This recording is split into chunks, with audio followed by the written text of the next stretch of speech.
কিন্তু এই যে হাবিল যে কুরবানি করলো, হাবিলের কুরবানি আল্লাহ পাক কবুল করে নিয়েছিলেন, কাবিলের কুরবানি কবুল হয় নাই। আসলে কবুল হওয়ার একটা শর্ত আছে। কুরবানি কবুল হওয়ার একটা শর্ত হলো সহি নিয়ত। এখন নিয়তের মধ্যে গরমিল। কেমন গরমিল? যে আমি নিয়ত করে নিয়ে যাচ্ছি গরু মোটা তাজা হবে, গোস্ত ভালো হবে, পেটি জামাই খাবে, এরকম নিয়ত। আর যদি আল্লাহর অন্তরে যদি মনে করেন আল্লাহর জন্য যদি কুরবানি করা হইতো, তাইলে এই নিয়ত থাকতো কি ভেজাল করে মানুষ, ভেজালের মধ্যে ভেজাল, ভেজালের মধ্যেও ভেজাল।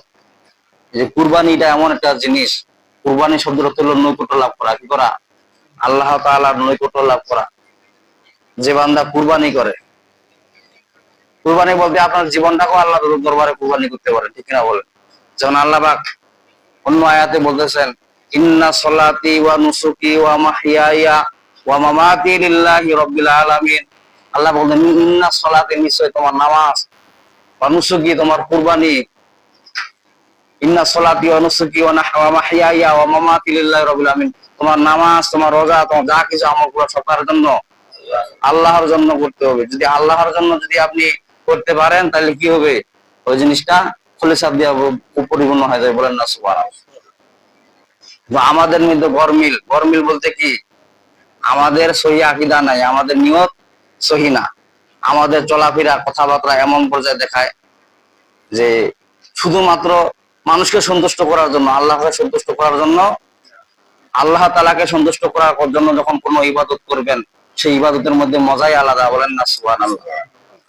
এই যে জিলহজ মাসের প্রথম জুমায় যে আল্লাহ পাক যে আপনাদেরকে আমাদেরকে যে কবুল করলেন, এটাকে অশেষ নিয়ামত। বলেন না সুবহানাল্লাহ। এই জিলহজ মাস চলে গেল, এই যে জিলহজ মাস, আবার এই জিলহজ মাসের 9 তারিখে সৌদি আরবে ঈদ, আর আমাদের 10 তারিখে আরবি মাসে, মনে করেন যে 27 তারিখে হচ্ছে আপনার এই মে মাসের 27 তারিখে হচ্ছে সৌদি আরবে, আর 28 তারিখে আমাদের বাংলাদেশে এই কুরবানি ঈদ উদযাপিত হবে, ঠিক না বলেন? আল্লাহ পাক আমাদের সবাইকে কুরবানি ঈদ উদযাপন করার তৌফিক দান করবো। সমস্ত মেন জিনিস হলো যে কুরবানি যে একটা যে আপনি করবেন, সেই কুরবানির মধ্যে নিয়ত থাকা লাগবে কি বলেন দেখি? আল্লাহর সন্তুষ্টের জন্য কুরবানি করা।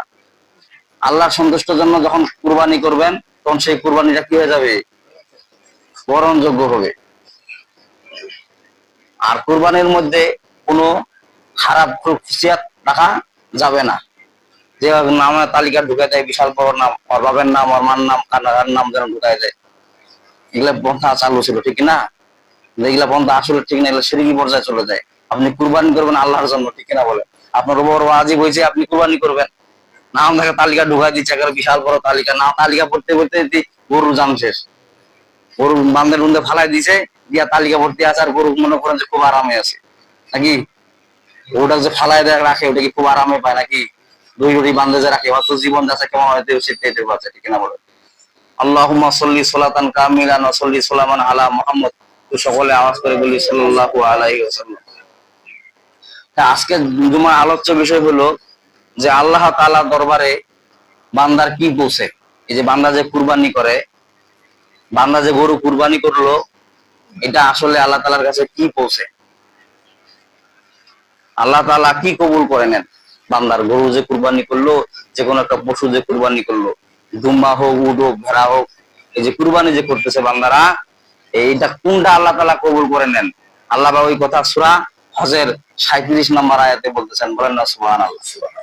আল্লাহ পাক বলতেছেন, লা ইয়ানালাল্লাহু লুহুমুহা ওয়ালা দিমাউহা ওয়ালাকিন ইয়ানালুহু তাকওয়া মিনকুম কাযালিকা সাখখারাহা লাকুম লিতুকাব্বিরুল্লাহা আলা মা হাদাকুম ওয়া বাশশিরিল মুহসিনিন।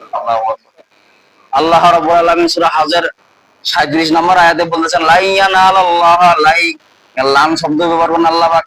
লান মানে কি? লান মানে কখনো না। আরবি গ্রামার অনুযায়ী লান মুফাসসিরগণ ব্যাখ্যা লিখছে, লান অথবা লাম, লাম অস্বীকার মানে দেয়, আর লান মানে কখনোই না। আল্লাহ পাক বলছেন লান, সূরা হজের 37 নম্বর আয়াত।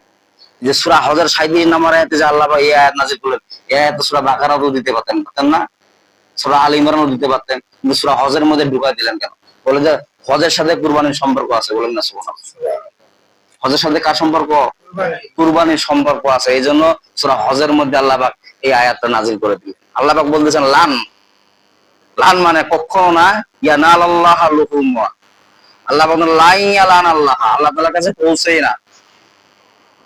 আল্লাহ ব্যবহার করতেছেন গ্রামার অনুযায়ী ব্যাখ্যা আসলো যে লা ইয়ানালাল্লাহ, লান মানে কখনো না, ইয়ানালাল্লাহ আল্লাহ তাআলার কাছে পৌঁছে না, লুহুমুহা ওয়ালা দিমাউহা। লুহু লাহমুন মানে কি বলেন দেখি?